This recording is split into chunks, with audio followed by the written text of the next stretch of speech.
Hey, everybody, this is Captain Yeet here for you for the All Grown Up episode review. This is going to be All Grown Up Season 1, Episode 5, titled Truth or Consequences. So let's get into it.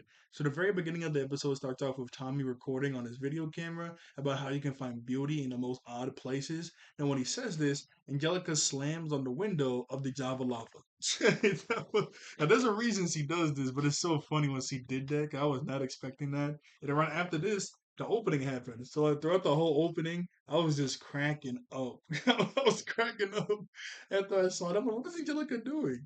Anyway, after the opening, Angelica comes inside the Java Lava and she tells Tommy that there's a student film festival and Tommy is going to enter it and make Angelica the star of the movie. She wants to fight against the man. She wants to look pretty. She wants to look powerful. She wants to star inside the movie to look amazing. Now, Tommy's like, what? A film festival? This is amazing. And it's being headed by his dream director that he's been following ever since he was, well, I mean, he's still a kid, but since he was younger. Now, his mom and dad come over, Stu, and that's Stu and Lou. Um, Actually, which one is which? I know he has a brother, Stu, right? Lou, I think his dad is named Lou, right? Yeah, Lou. The brother Stu. So Dee Dee and Lou, they come over and we finally get to see what they look like. Dee Dee doesn't look too bad. She looks the same from Rugrats. Her hair is just shorter, and she has this gigantic white streak in her hair that made me a little bad as a kid. Cause like I said, when I was a kid, I hated how some of the adults just look so old. Cause when I was a kid, I thought all the Rugrats were like in freshman year. No, they're only 10 and 11. But I want to besides Susie and Angelica, they're 1 year older. But I'm like, what? This is ridiculous. Why in the world do they look so old? Now, Dee Dee, besides from the white streak, she doesn't look too much old, but the white streak did make me mad. And Lou, he looks basically the same. He doesn't look too much different from Rugrats. He barely aged a day. So he looks pretty good, but this is what they look like and all grown up. Now, when they come over, they tell Tommy, hey, you should enter. Tommy's a little nervous to enter because he doesn't think he's good enough. But Dee Dee says, hey, ever since that you had took your dad's camera when you were a baby and he thought it was a lemon, we could tell that you had talent and passion for this kind of not archetype, but for this kind of career to be a director. So you should do this. And Tommy was like, you know what? I should. And the very first little video he ever recorded as a baby was specifically of Spike. I don't know if he ever recorded a lot of things when he was a baby in the original Rugrats. I know actually, yeah, let me get the comment name with Tam Sanders. They brought that up. I didn't know that. That was a good little thing. Okay, I'm back. I got the name. It's Tam Y Saunders 7689. I know I see that comment all the time. They comment on a lot of my videos, which I really appreciate. But their name is so confusing sometimes I forget exactly how to say it. But they mentioned, I think it was in the very first episode in the comics, they mentioned that in the original series, Susie did sing pretty well, and it was kind of cool how they brought that over into All Grown Up. And I thought that was cool. So everybody bringing stuff from work. Cause I even mentioned that too. I was like, I wonder if Susie was a good singer. 'Cause I didn't watch the. I know I say this all the time. I'm sorry, sound like a broken record. But I watched the Rugrats mainly through the movies. I seen like a couple episodes of the regular series, but never all the way through. So I didn't know if she was like an actual singer. But they said that she was, which is kind of cool. They brought that in here. And I guess it'd be kind of cool too if Tommy did like to record as a baby and they brought that in here. That'd be kind of cool if they did that. Anyway, the very first video that Tommy ever recorded was of Spike, and then we get to pan over and see Spike inside the Java Lava. Spike looks a little rough. I mean, he should be pretty old. They had Spike since they were babies. They're 10/11 now, and dog years. So yeah, Spike does look a little rough, but hey, it's still my boy Spike. He still looks good, man. What'd be crazy? Oh, I doubt they do this. But yeah, you ever seen that movie Rugrats Go Wild? I loved that movie as a kid. Now, Rugrats in Paris is still my number one, but Rugrats Go Wild, whenever it was that crossover movie with the Wild Thornberries, I love the Wild Thornberries. Specifically just the movie. I love the Wild Thornberries movie. I didn't really watch the original series like that, but I love the Wild Thornberries movie. But they met up. I wonder if they ever kept in touch. What'd be crazy? What if the Wild Thornberries with older designs come in here to talk to yo? That would be amazing. Do they do that? I mean, I guess we'll find out. We're gonna be doing the whole series, but yo, I would go crazy. I don't do reactions of the episodes, but I would go crazy if the wild thornberries come in here to like cax up because they were stuck on the island. That'd be so cool. That'd be so cool, man. I would love that. I would love that so much. Now I'm getting hyped up. That doesn't happen. I'm gonna be so disappointed. But that'd be cool though. That'd be really cool. But no, let's get into the episode. I just thought about that.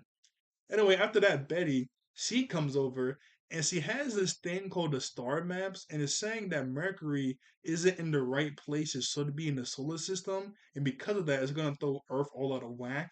Why is that happening? I don't know, but Betty believes this and she starts freaking out. We go over to Tommy's house after this, and they're having dinner. They're having sis kebabs, but the sis kebabs are of tomatoes, grapes, peeled like oranges, I think, and sausages.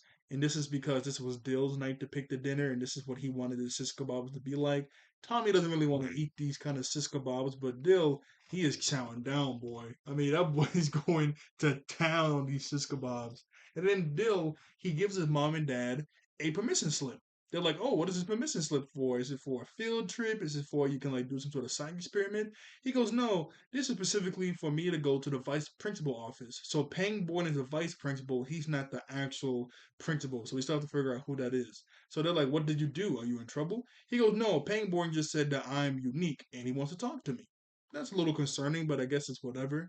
Then we cut to later on in the afternoon. Dill walks into Tommy's room, and Tommy is trying to figure out exactly what kind of movie he wants to make.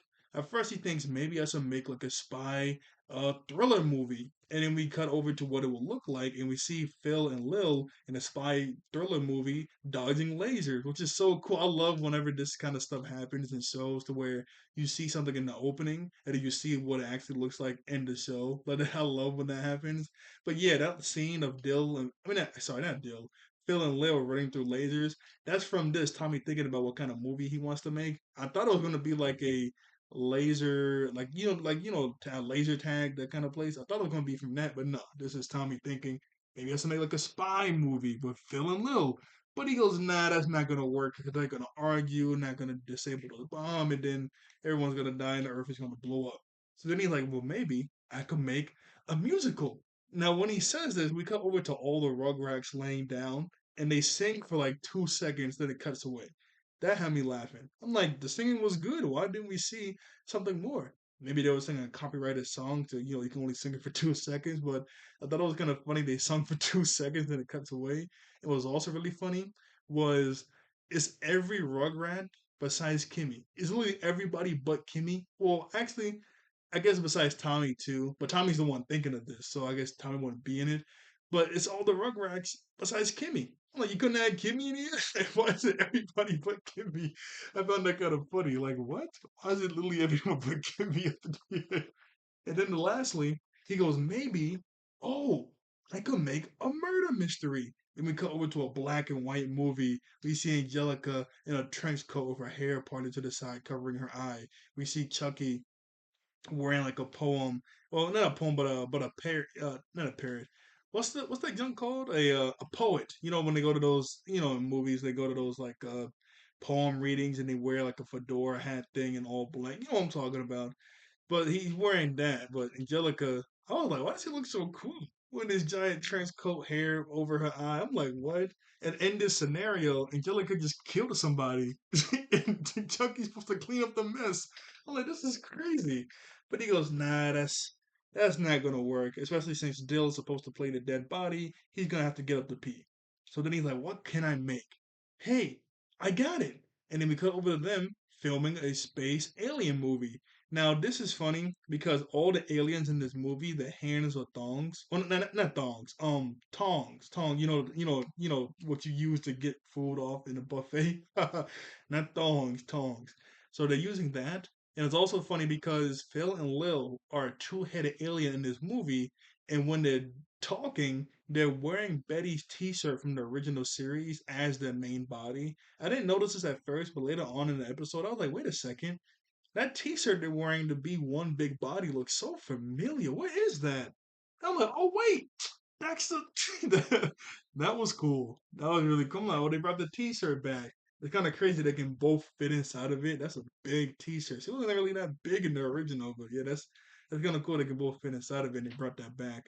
But the scene that they're filming, they can't really film it right now because somebody passed gas. They're arguing about who did it. Lil says that women can't pass gas. So yeah, they're just arguing. Chucky wants to be a cool robot with laser eyes. Tommy says that he can be that in the next movie because he'll just die in this movie. So now they have to film their scene. So now he's filming a scene with Kimmy to where they're arguing. Or well, not well, the characters are arguing, but eventually they do start arguing and kind of messes up the scene. And then Susie, for some reason, she starts singing. She doesn't start singing random stuff. She starts specifically singing her lines. But yeah, I don't know why she thought that would be a choice to do. Like, why you, why, why are you singing your lines? Doesn't make any sense. So then eventually Tommy he gets fed up because Chucky and Kimmy start arguing. They can't really film their lines. And Chucky, not Tommy, sorry. But yeah, so many characters. Let me start over. Chucky and Kimmy start arguing, and Tommy starts to yell at everybody. Now he's not yelling and spazzing, but he is raising his voice, saying like, "Come on, guys, this is my dream to film this kind of movie, so I can win the competition. All of you guys got to get your head on straight, so I can do this." Now after he does that, he sits down in his chair and he gets stuck. I mean, really stuck. Like he stands up on his feet, and the chair is still on him. He gets stuck pretty bad inside of his chair. Here's the scene where Tommy and Chucky were like, I mean, Kimmy and Chucky were arguing really badly, and they had to like stop filming. Like it was pretty bad. And the costumes weren't really that good too, but obviously, this is like, this is Tommy recording this in his backyard. So then we go over to the next day, and Pangborn is talking to Dill. Now, apparently, besides from being a wrestler, Pangborn was a child psychologist. And he says that he wants to help Dill out because he's been watching Dill for the past few days, and he can tell he's a little out there. He goes to class hopping on one leg, he eats the really weird food. What does that tell you, Dill? Dill goes, "Well, it tells me you have a lot of free time." No, it means you're a little out there and I want to help you. So he brings out a Rorschach test. It's that test where you see an ink blob and you're supposed to say what you see. So he tells Dill, "What do you see?" A Rorschach test. He goes, "No, Dill, what do you see in this ink blob?" He looks at an ink blob that looks kind of like a butterfly to me. And Dill, he just sees anything. My boy says he sees a castle with a moat and a dragon and a bunch of knights and this and that. Like he sees all of that in this one blob. That tells Pangborn everything he needs to know. We go back over to Betty and Chaz working at the Java Lava, and the coffee machine blows up. Now, it doesn't blow up to where there's like an explosion and fire, but it does malfunction, and a bunch of cups start to fly everywhere. And Betty says, "See, look at that. That machine has never messed up in all the years they've been working here, and all of a sudden it's messing up. That means what I read earlier in the episode, well, she doesn't say that, but what she read was true, that Mercury is out of place in the solar system, and that's going to make everything on Earth go out of whack. She can't stay at work, it's too dangerous, but she wants to take one little dip in the ice before she leaves. I guess it's something she just likes to do." We go back over to Tommy, and they're recording, more scenes in the backyard. I guess this is later on in the day. I don't know if this is like still the same sequence from what we saw before. Probably not. I don't know. But Kimmy and Chucky start to argue again because Kimmy was supposed to throw something past Chucky. It hits him right in the noggin. It hits him dead on, and they start yelling about this. Then we go over to Angelica, and she's supposed to be the alien queen. I don't know why. So Phil and Lil are supposed to be a two-headed alien, but in this scene when Angelica walks up to be like the alien queen, I don't know why Chucky's inside the t-shirt with them, which is even crazier that this t-shirt can fit 3 10-year-olds. I mean, it's a 10-year-old. They should be pretty small. But they look like some pretty tall 10-year-olds. But I'm like, yeah, why is Chucky in the middle here? I don't know why. He's supposed to be a human in this movie. But Angelica comes over and she starts adding different lines to what she's supposed to be saying. Tommy gets mad at that. And Angelica says that how is anyone supposed to like her in this movie if she's going to play an evil alien? She wants to be cast as a good alien or a good queen. And she starts yelling at Tommy while saying this. And Tommy goes, "Oh no, why would I ever cast you as the villain? Like that's so out of character." Is that sarcasm? That better not be sarcasm. Like, she gets really mad at that. This episode had me cracking. Almost every episode has me cracking up, man. I'm telling you. Without always pausing and start laughing. There's so much funny stuff. So after that happened, they try to film another scene with Phil and Lil. Wait, I said that right? Yeah, I did. But it just doesn't work, and Tommy gets really aggravated, and he just walks away. But then he starts recording them when they're just regularly talking, and that's not something he's supposed to do. So, for example, not Kimmy, sorry, Angelica and Susie, they start to argue because apparently there's like this really big party that's happening at the end of the week. Angelica wasn't invited. Now, Yelliga says that she is invited, and the girl that's hosting the party really wants to be just like her. He pans the camera over to Chucky and Kimmy arguing, and they're arguing because this is children. Yeah, well, I mean, they still are kids, but I guess it's supposed to be like a really kid show called the Dummy Bears, and I'm guessing Kimmy's book bag is supposed to be that because it's like some sort of monster looking thing. But later on in the episode, we see what the dummy bear looked like, and it kind of like her book bag. And this is supposed to be like a secret, like nobody's supposed to know that she still watches the dummy bears besides from Chucky. Everybody because he lives with her besides from Chucky. So he goes, "What's the matter, Kimmy? You trying to get home to watch the dummy bear?" I told you not to say that. I mean, I told you to keep that a secret. It is a secret. I mean, I should tell everybody. He's recording that. Then he pans over to Phil and Lil. They're not arguing, but Phil, he got a D on his test. And so he's thinking how mad mom is going to be. And Lil's like, yeah, she's going to be pretty mad. She's going to be she's going to be pretty mad when she finds out.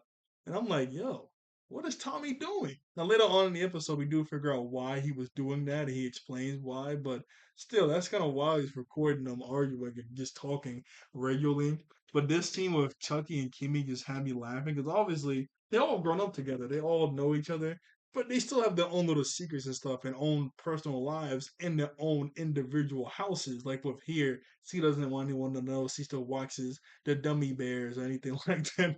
I don't know why I just found that so funny. Like, they all have their own stuff going on in their own individual houses. And this scenario here with Chucky and Kimmy was just so funny to me.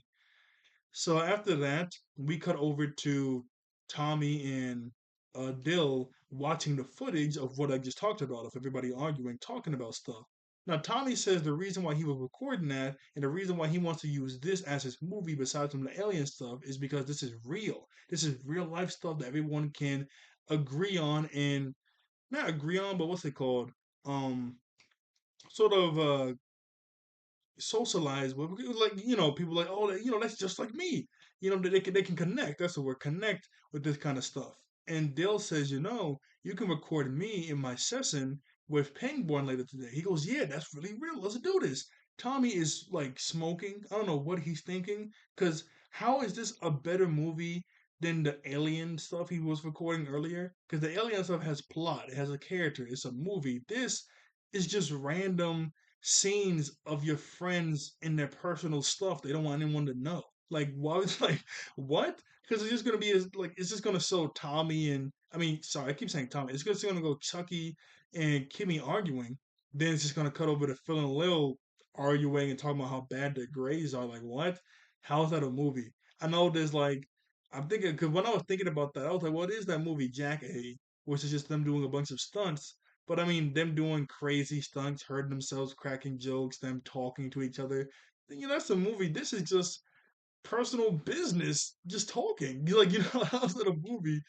But anyway, after that, we go over to Phil and Lil. They're changing Phil's grade, not going in the grade book, but they're like getting a white out, whitening out the D, putting an A plus, and they see. And this is in the opening too. We see Dill walking by on his hands, reading a book, and Phil says something crazy.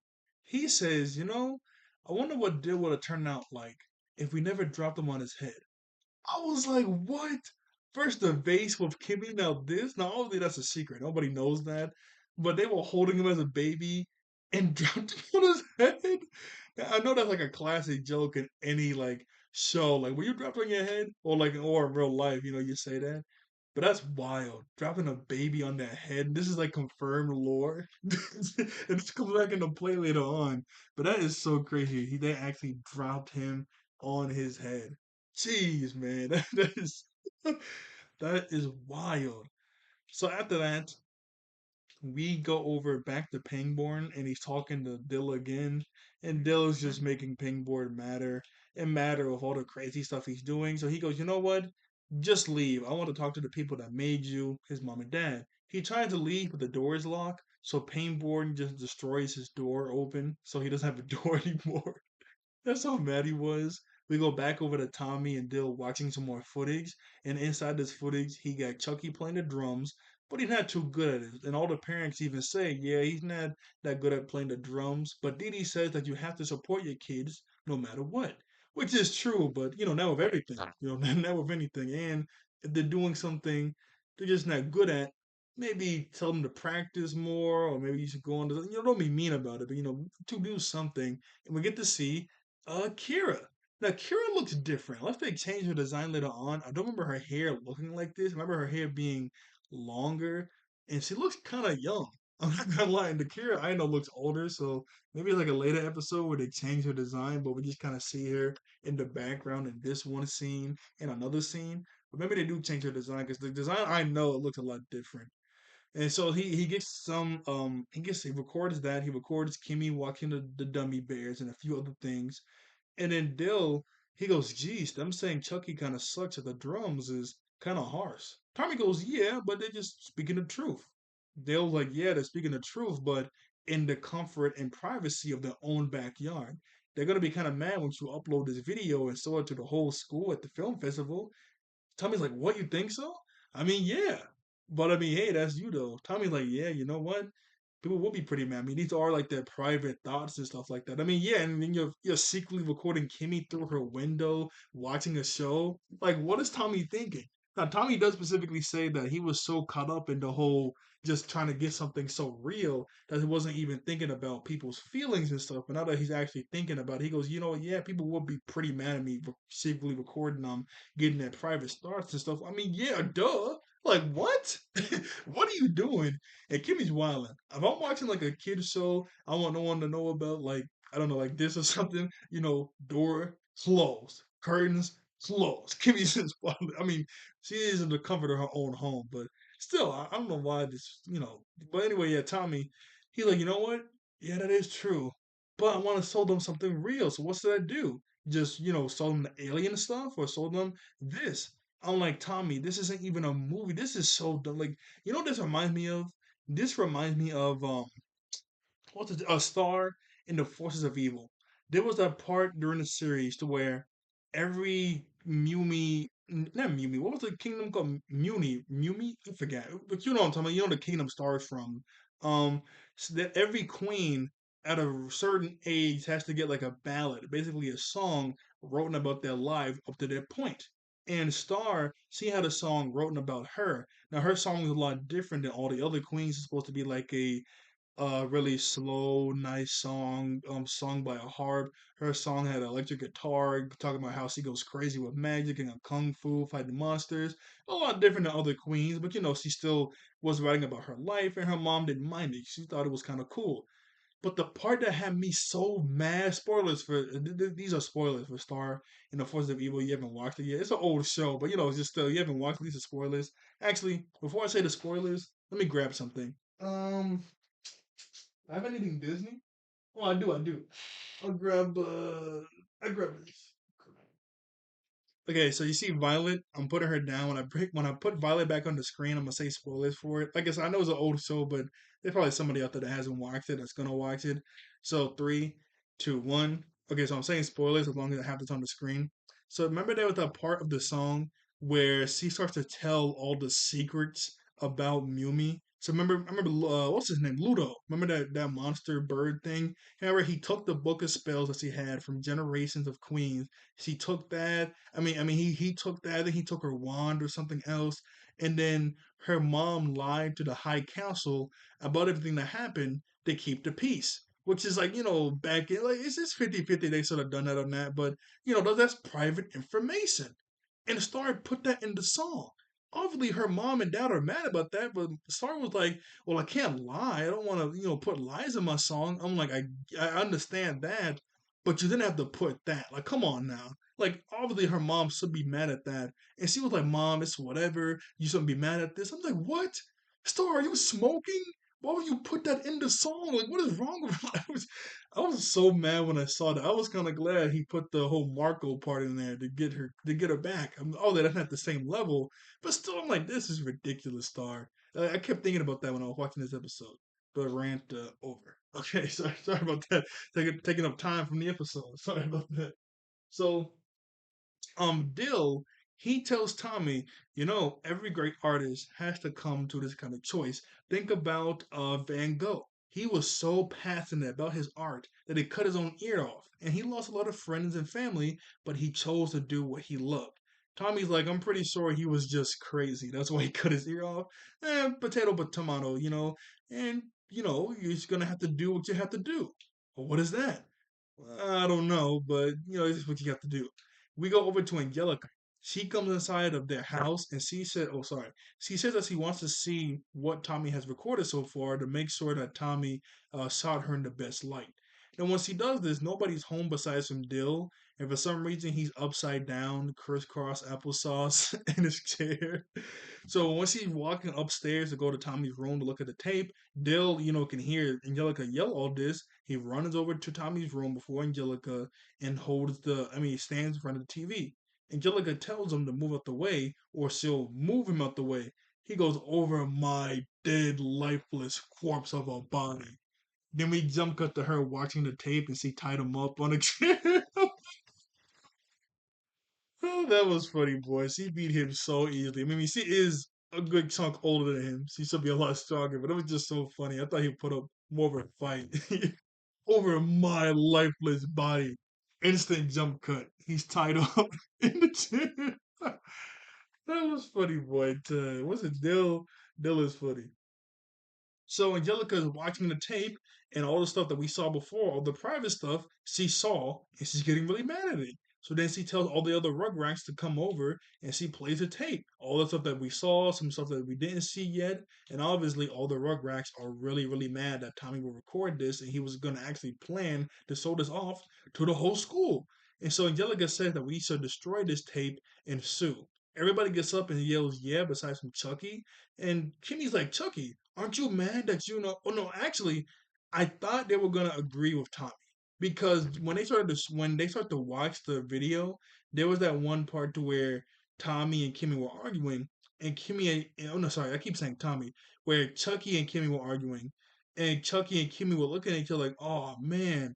That's so jacked up. I can't believe I was yelling and being so mean to you. I can't believe that either. So I thought each Rugrat was gonna realize that and be like, you know what? It was good Tommy did this to show us the arrow. I thought they were going to do that for a second. I remember Susie was really mad too, because she was like making fun of Angelica's acting and singing to Kimmy. So I thought they were going to be like, you know what, Tommy, thank you for showing us the arrow of our ways. But no, they're like, what? What is wrong with Tommy? He was going to show this? Yeah, I'll be pretty mad too. So Chucky's not too mad at Tommy because he doesn't really like playing the drums. He only wanted to pick up the drums because that's what his dad wanted. And so they're about to destroy the videotape, and then Tommy walks in. And they're yelling at Tommy that I can't believe you did this, Tommy. You're ridiculous. Tommy is a little confused what they're talking about until Dill looks down and the videotape is on the floor. And so he jumps on the videotape, and all the other Rugrats dogpile. I mean, I know his back was hurting, boy. They dogpile on him so hard. Now Tommy tries to explain that this is his art. Yeah, this is his art. I'm sorry, I just got the scene with the dog pile. They jumped on him so quick. Those jokers were not playing. What? Get him! Get him! They jumped on his back so quick. But anyway, he goes, this is his art. This is his passion. This is something that he wants to show to the world that's actually real. And they tell him, hey, you better keep this because this is going to be the only real friend that you have. And everybody walks out. Kimmy does walk back in just to grab Dill. He's still tied up to the chair. So he has to drag him out with the chair. And then we go over to the next day. Everybody's waiting for the bus, and Betty comes over to give Phil and Lil their lunches for the day. And Angelica is telling Susie how great her hair looks. Betty goes, "Whoa, Angelica being nice? The world is ending." And Susie goes, "You know what? Just stop playing around. You didn't get invited to the party, did you?" Angelica, "No, I didn't. I'm not in the VIP list or anything. And I don't think the girl wants to be like me." Tommy comes over, tries to be all friendly. Everybody walks away from him. Tommy goes, so they're giving me the ice, huh? Yeah, yeah, they're giving you the ice. Angelica, this part was funny. Hey, Chucky, you better come over here quick. There's enough ice to go around. So he goes over to the group because Chucky, I mean, if I was Chucky, because I know Tommy and Chucky, they're best friends. They're tight. Everybody's friends, but these two are really tight. They're the best friends. I would be pretty mad at Tommy for recording that stuff and planning on, filming it. But Chucky doesn't seem to care at all. Now, I can see Chucky being mad a little bit, but still be cool with Tommy. But no, we don't see Tom. We don't see Chucky mad at all, and he's still trying to be cool and friends with Tommy, and everybody else, hates Tommy, so they're like, going away from him. Like, hey, Chucky, you better get your butt over here. We're gonna, kick you out the group too. Okay, okay. He tries to do that. We fast forward over the, what? No, no, yo, sorry, sorry. So we fast forward over to lunch. Tommy tries to sit with the group. Obviously, they don't let Tommy sit with the group. Only Dale sits with him. But Phil, oh, that's his last name? Phil D. Vile?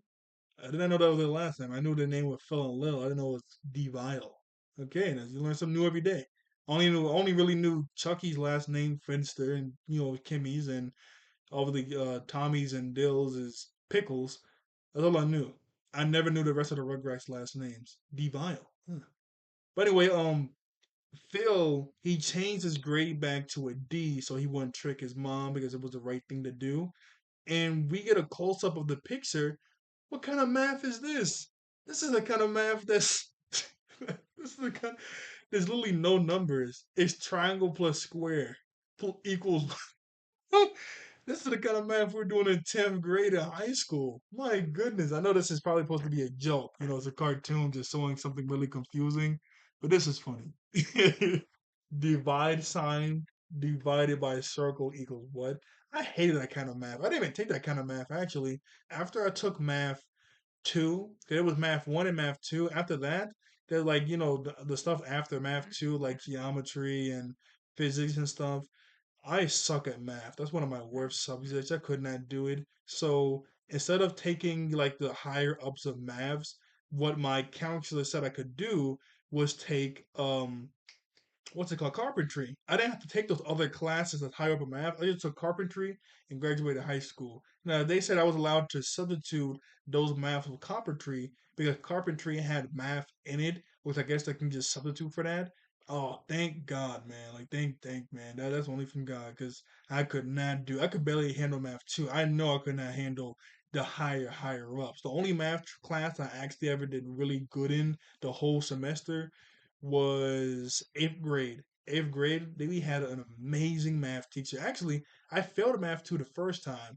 No, like barely that math teacher I had, nobody could pass her. It was like rare you could. That was a bad math teacher. But I had to go to a different math two teacher, and he was really good. It was him and well, I don't want to say their names, but but Mr. S. His name started with Mr. S. In my sophomore year, he was good. And my eighth grade teacher was a girl. I forgot her name. It's been so long. But they taught math good. Maybe if I had a really good math teacher for the higher ups, math, maybe. But one boy, and I had to retake math in community college so many times. It wasn't even funny. I had a good grade in it. I had like a 70 or something. But they kept telling me that I had to retake it because if I wanted to go to a university, that they're not gonna take a 70, they're gonna take a higher grade. So like, oh my goodness, oh my goodness, it took me so long. I suck at math. I'm telling you, I'm not that good at math.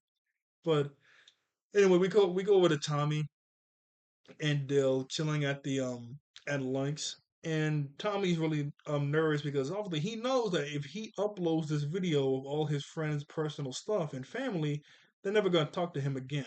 And Dill's like, yeah, that is true. Then we go over to Painborn's office and he's talking to Dee Dee and Lou. Now while he's talking to them, he's talking about how if he just has a few good weeks with Dill, he can turn Dill into just like everybody else. Now Dee Dee, she gets really mad when he says this. Now, Lou doesn't want to say anything. He's looking at all the pictures of his wrestling career all over his office. He gets really scared. So he doesn't say anything. But Didi, she stands up and she starts yelling at Pangborn, and Pangborn gets scared and starts backing up about how, so you want to change my precious son into just like everybody else, not to have an original thought at all? If the world was more like Dill, the world would be a better place. And she's like yelling and spazzing at him, which is like, that is true, saying you want to fix her son. Now, these kind of arguments, I mean, yeah, you don't really want to take away all their creativity and stuff like that. You don't want to change them into something that they're not. If people more like Dill, really nice and kind and unique, the world will be a better place. I will only say you need to quote unquote, quote unquote, change a kid if they're really, really crazy or something. Dill's not crazy. He's a little out there, yes, but he's not crazy or anything. Um, when Dee Dee walks out of his office, Lou walks behind her. He goes, Mr. Pangborn, just for the record, she was yelling at you, not me. She was. I'm like, yo, like, I understand being scared of her, but don't put the blame on your wife. Come on. I mean, she was the only one yelling, but that was kind of funny. He jacked up. So then we go over to Tommy. He's laying down in his bed and he's starting to think to himself, what am I gonna do? I want to show something real, though, all the private stuff, but if I do that, I'm not gonna have any friends or family. What am I gonna do? Now the poster on the wall that's of his idol starts to talk to him and give him a little pick me up talk. And Tommy goes, I know what I'm gonna show. I'm kind of scared that I was talking to my poster, but I know what I'm gonna show for the movie. We go over to the film festival. Everybody's showing off their movie. Betty is really happy because there was like a raffle ticket and she didn't win. And the reason why she's happy about that is because she never wins anything. So the fact that she didn't win means the world is back in order. Everybody's like, okay, that's whatever. And so now it's time for Tommy's movie to be shown. Now, when Tommy's movie goes to be shown, Chucky tells him good luck, and all the Rugrats get mad at him. And also, his director, that's like his idol, winks at him, which is kind of weird. Like, I guess that's supposed to be a callback to him talking to the poster, but still, I wonder why he winked at him.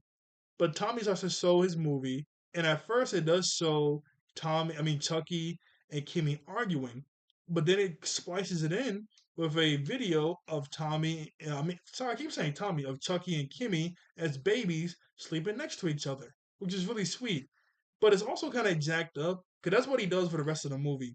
He shows the really jacked up stuff that they were saying to each other in the private stuff, but then he intersplices it with some childhood memories to show how they where they came from, how they really are. This isn't who they are, like the arguing and stuff. But you're still showing the private stuff. Like even though you interspliced it with nice stuff, you're still showing private stuff. So I don't know how that's supposed to help it out, especially with the Kimmy stuff. Because Kimmy says she didn't want the Rugrats or the whole school to know she watches dummy bears, and that's the clip that he showed of her saying she watches dummy bears. I'm like, you could have put the thing the way they were arguing in the hallway. Why'd you put that or the other stuff? Like I know it's interspliced with some nice stuff, but still, you still did put the jacked up stuff, which I would still be mad at. But while they're watching this and seeing all the interspliced childhood memories, everybody starts to, the whole audience is like, oh, that was really sweet stuff. Two specific things I want to mention is Angelica. When she was well, not both of them, but one of them is Angelica. Angelica was screaming about the alien queen. It's interspliced with some. I wonder if this is actual footage from the original show. Probably, right? That'd be cute if it was. So Angelica starts yelling and screaming, tell me about the alien queen is in this fight with Angelica as a kid going, Pickles, if you don't get that camera out of my face, I'm gonna lock you in the I'm gonna lock you in my treasure chest. And when she says this, she flips the table over. I'm like, what is happening? Angelica was a monster as a kid, man. Even Susie says, you know what? I didn't realize this, but you are a lot nicer than you were back in the day. You unlock a baby in a treasure chest is wild. but, no, I think it was a toy box, but still, my goodness. He's like, this is ridiculous. Yo, Angelica was a monster. Anyway, we also get to see Dill running around chasing Spike. We also get to see Chucky throw a basket. A basketball onto the hoop. And later on in the episode, even Chucky says that that's the only basket he was ever able to get, which is nice that Tommy was able to get that on camera, which is sweet. Look at that. I mean, it was kind of unorthodox, but I mean, hey, he got it. That's kind of wild. That's the only basket he was ever able to get. We also get a really cute scene to where there was some gum stuck in Kimmy's hair. Susie was able to get it out. Kimmy was crying, and they hugged each other. That was sweet. And with the very last scene of the whole Intersplice movie, I do want to show. Oh yeah. I forget. Sorry. In the movie, it also shows that the scene where they say, "I wonder if we never dropped Phil on his head," and Betty goes, "What?" Like she starts spouting. She didn't know, which is so funny. Oh my goodness. And Dale does feel a little bad about this, and Dee Dee says, "Hey, you are the brightest candle in the candle store." Yes, she says something else, but that's like basically what she says. But at the very end of the movie, I hope I can get this as a good. I haven't made the thumbnail yet. I usually make it after I make these videos, but I hope I can get this. I hope I can get a good screenshot of this to make the thumbnail because we get to see all the Rugrats a little bit older than they were as babies, laughing at Spike being chased by Dill. This is such a cute little shot. All the Rugrats a little older and slightly different design. Like this is such a cute shot, man. I hope I can get this in a good, um, not a good video, but I hope I can get a good shot of this. I really hope I do get this. I love that shot. Look at them. Look at them just slightly older than babies. So after the film festival, Betty makes Phil and Lil. Geez, 40 minutes? Man, I've been rambling, boy. Sorry about that. 40 minutes. Um, Phil's Betty makes Phil and Lil apologize to Didi for what they did to Dill, dropping him on his head. But hey, she's just happy that Dill came out fine, and she's happy that Dill is unique, and she also assumes that Dill is just the way he is because of the genes that he got from the dad side. So she's not too bad about that. Pangborn comes over to Dill and apologizes, which is sweet. He goes, "You know what, son? Maybe being different isn't so bad. I'm sorry for what I said." He goes, don't sweat it. It's okay. And hey, I'll come by your office from every now and again to check up on you. Please don't. Oh, so you're just trying to be nice. So he walks away. And then we go over to all the Rugrats cheering on Tommy, saying the movie was really good. He's the one that sort of won. And Tommy says that, I feel like I have one. He looks at all the Rugrats saying, like, he still got his friends. And Angelica goes, "What? You didn't win. Do you see a trophy? Do you see any money?" And they just all start laughing at her. And that's the end of the episode. I do like how Tommy was able to get a picture with his idol, though. I know he was really happy. That's sweet. That reminds me of when I won a well, he didn't win, but he entered. It was his like reading. It was his reading rainbow competition when I was a little kid, and I wrote a story. I forget what it was. I think it was something about. I remember drawing something about Obama. I forget what, but yeah, there was a reading rainbow competition when I was a kid in elementary school. We had to write a story, and my story won. And since I won, I got to meet Reading Rainbow. I got to meet some old white guy. I got to meet. Remember that old TV show as a kid with those puppet lions in a library? I got to meet them. I got to meet Super Y. It was really cool. I forgot what I wore. We have those pictures like somewhere in this house. If I can never find them, I'll show them on the screen. But well, I don't know actually. So I'm not showing myself anymore. I don't know what's on my screen. But yeah, I can't find those. It's been so long. I did it in the China cabinet. But I remember when I won that when I was a little kid. I didn't even realize I'd won anything. I just thought we were just meeting a bunch of cool people. It wasn't until years later I realized I won. And Chucky was also really happy that they were able to get that on camera, him getting the basket. But that's the episode for you guys today. Jeez, man. 40 minutes. I didn't know I was going to be talking for that long. I just yap. But like, share, and subscribe. I'll see you all later. Thank you all for watching. I think you all out there for one human being. And I'll see you guys next time. Bye bye. All right.